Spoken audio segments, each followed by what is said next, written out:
In Stoicism, self-consciousness is the bare and simple freedom of itself. This sentence establishes the starting point for the dialectical progression. In Stoicism, self-consciousness achieves a theoretical freedom by withdrawing from the world of desire and external determination. It finds its essence purely in its own rational thought, making itself a bare and simple identity that is free because it's independent of all external content. However, this freedom is merely abstract and lacks any substantial reality. In Skepticism, it realizes itself, negates the other side of determinate existence, but in so doing really doubles itself, and is itself now a duality.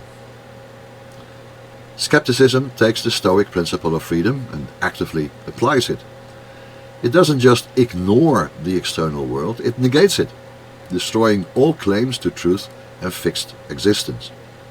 However, this negative activity backfires on self-consciousness itself.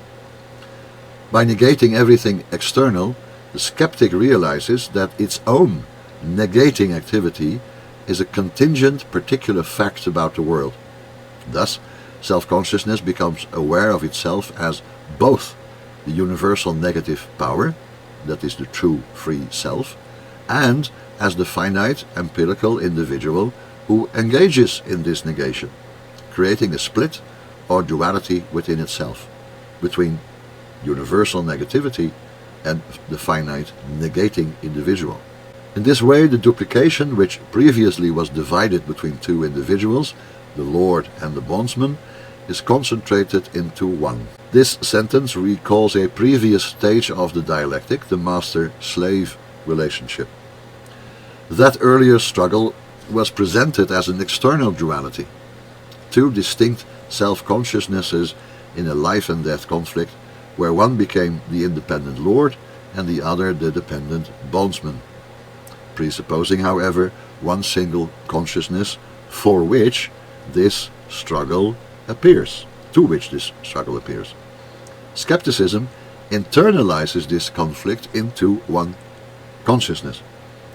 The struggle is no longer presented as between two people, as between two individuals, but is now presented as a battle waged within a single self-consciousness, which contains both the independent negating power and the dependent particular individual within itself. Thus we have here that dualizing of self-consciousness within itself, which lies essentially in the notion of mind or spirit. But the unity of the two elements is not yet present. This internal split is not an accident, but an essential feature of what mind or spirit actually is. It is the process of self-differentiation. The very nature of consciousness is to be both a subject and an object to itself as a subject. However, at this skeptical stage, consciousness experiences this necessary duality only as a painful contradiction. It knows it is split, but it lacks the philosophical understanding or actual experience to see the unity that underlies this division. It cannot yet reconcile the two sides. Hence, the unhappy consciousness, the alienated soul, which is the consciousness of self as a divided nature, a doubled and merely contradictory being.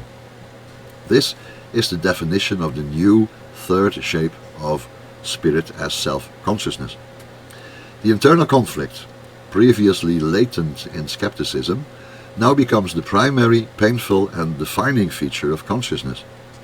This is the unhappy consciousness, because it experiences itself not as a unified whole, but as an irreconcilable contradiction, a self that is both the universal, immutable and true essence, and a particular, mutable and contingent individual, and it feels this division as its fundamental, inescapable reality.